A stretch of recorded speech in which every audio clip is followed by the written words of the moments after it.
Hello everybody, this is Joshua Filchaya back here with another video, and in this video we'll be seeing the introduction to ethical hacking.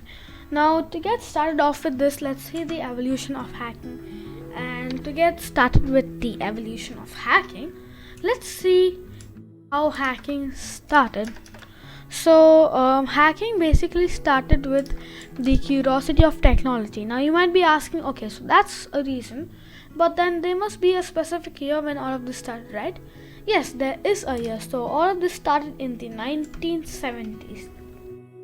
Now coming back to this topic, that they were basically curious about how technology works, and they want to discover about it. I'm just taking the example of the radio. They wanted to see how the radio works, and if they could change anything inside the radio. Now if you move 10 years ahead into the 1980s, if you remember that the first computer was invented in the 1980s, and hackers started to engage in mischievous ways with malicious activities, like they used to attack people's system. But apart from this, that what if I tell you that hacking isn't the same as it is today? It was never the same. It will change in the future as well.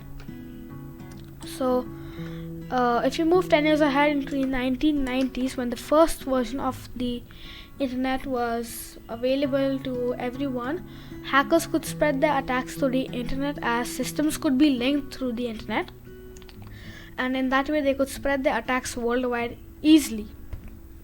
Now again, if you move 10 years ahead into the 2000s, when the new devices like smartphones, tablets, Bluetooths were invented, and they were trending that time, so hackers started to target those type of devices. Now after all of this, I'm trying to say one point, that if technology evolves, even hackers evolved. So in the 1970s you just had radios, landlines, but they should just use those radio landlines. So after that, in 1980s, when the computer was invented, they used to use the computer. After that, when the internet was invented in 1990s, hackers started to use the internet to spread their attacks. After that, in the 2000s, the Bluetooth smartphones came out. They used those to spread their attacks.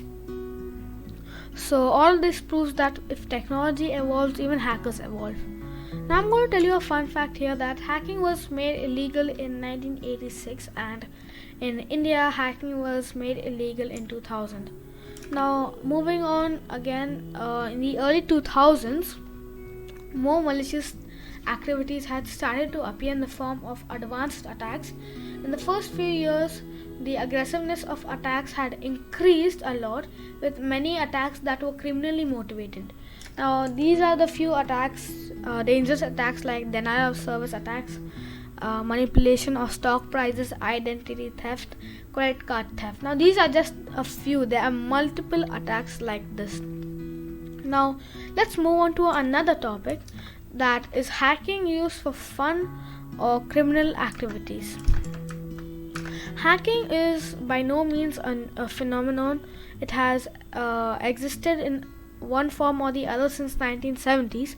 For only a portion of the time since then, hacking has been viewed as a crime, and those type of situations need to be a situation that needs to be addressed.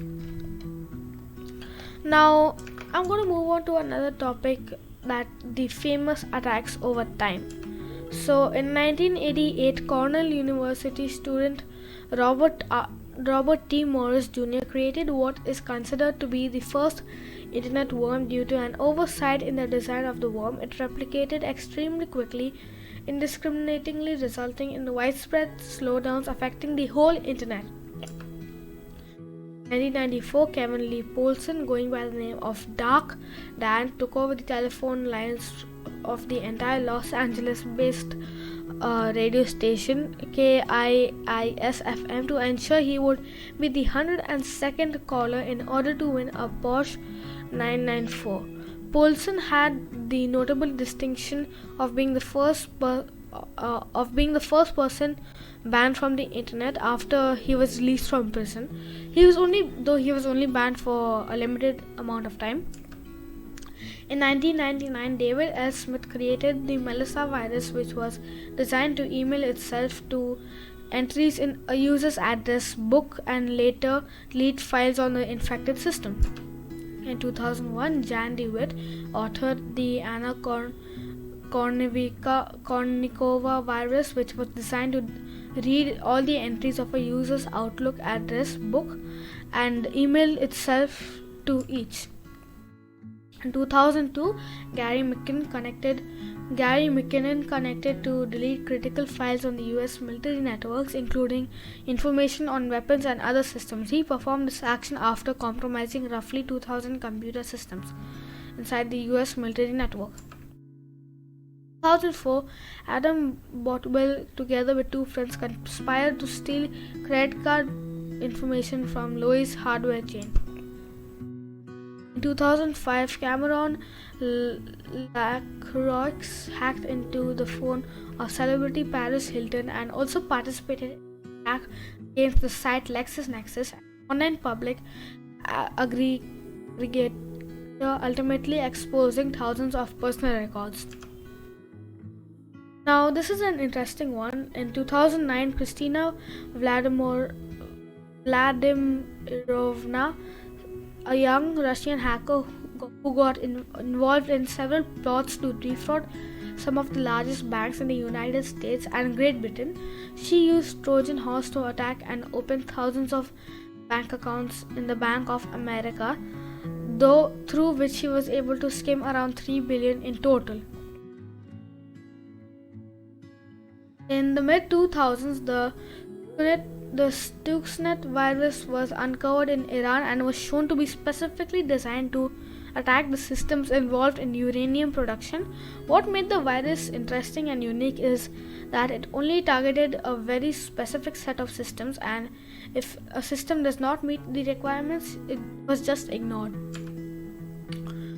Now, in 2003, the hacker group Anonymous, it's a very famous group for hacking, and it has attacked multiple targets, including local government works, news agencies, and other. And the group is still active and has committed several other high-profile attacks up to the current day.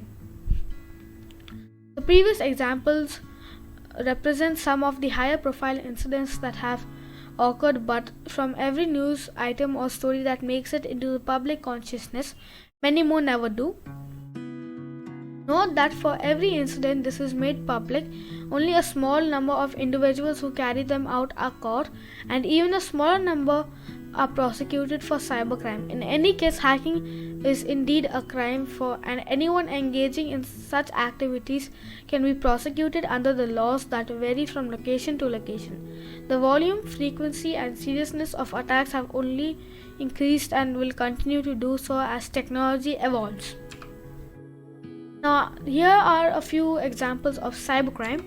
Stealing passwords and usernames, or using vulnerabilities in the system to gain access is a crime. Network intrusions are a form of digital trespassing. We have social engineering. It's very simple and it's the most complex form of hacking. Posting or transmitting illegal material has gotten to be a difficult problem solved and lead with over the last decade. Fraud is the deception of another party or parties to elicit information or access, typically financial gain, to cause damage. Software piracy is the possession, duplication, or distribution of software in violation of a license agreement, or the act of removing copy protection or other license enforcing mechanisms.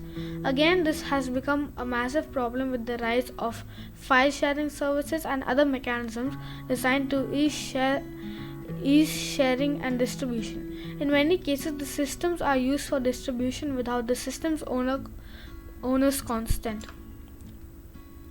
Dumpster diving is the oldest and the simplest way to gather material that has been discarded or left in that has been discarded or left in unsecured or unguarded receptacles often discard data that can be pieced together to reconstruct sensitive information. Malicious code refers to items such as viruses, worms, spyware, adware, etc. This crime covers any type of software deliberately written to wreak havoc and destruction or disruption. Unauthorized destruction or alternate of information includes modifying, destroying, or tampering with information without permission. And embezzlement is a form of financial fraud that involves theft or redirection of funds as a result of violating a position of trust. Crime has been made much easier through the use of modern digital means.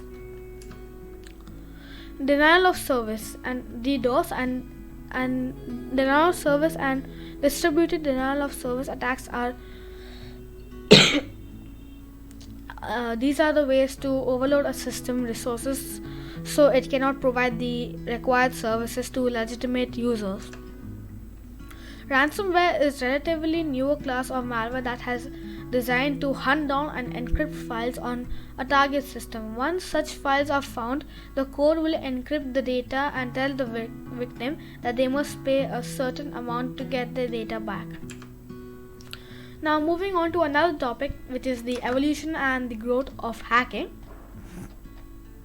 So let's see that hackers have started to realize the skills that they can gain money through their skills to generate. They can gain money through their skills in many interesting ways. For example, the attackers have used techniques or to redirect web browsers to specific pages that generate revenue for themselves. So what is ethical hacking basically? Next topic. So ethical hackers are employed either through so what is an ethical hacker?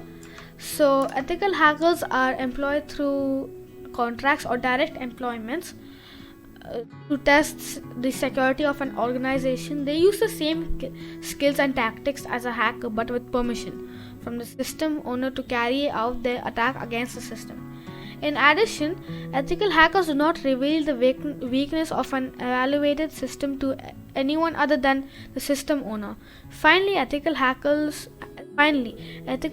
work under contract for a company or client and their contracts specify what is off limits and what they are expected to do. Their role depends on the specific needs of a given organization. In fact, some organizations keep teams on staff, especially to engage in ethical hacking activities. Now, let's see a few types of hackers. Script kiddies. These are hackers that have limited training or they either have no training at all and they know how to use basic tools. Even they don't know what they are doing at times. White hat hackers. Now the next type of hackers is white hat hackers. These hackers think like the attacking party but they work for the good guys. They are typically categorized by having a code of ethics that it says essentially they will cause no harm. This is a group also known as ethical hackers or pen testers. Have gray hat hackers. These hackers are a mix of black and white hat hackers. When they find the vulnerability, they either report it or they leak the information. Now, black hat hackers. These are the hackers who are the real bad guys who operate totally on the opposite side of the law. They may or may not have an agenda in most cases. Black hat hacking and outright criminal activity are not far removed from each other. Suicide hackers. These hackers try to knock out a target to prove a point, but they are not worried about going to jail at all. Now here we have another bit. about the responsibilities of an ethical hacker. The first responsibility of an ethical hacker is never target a specific system or network that we don't have permission to test. Second thing is that only test the areas where you have the permission to test. So that's all I had for this video. I'm going to see you in my next video, guys. Until then, bye.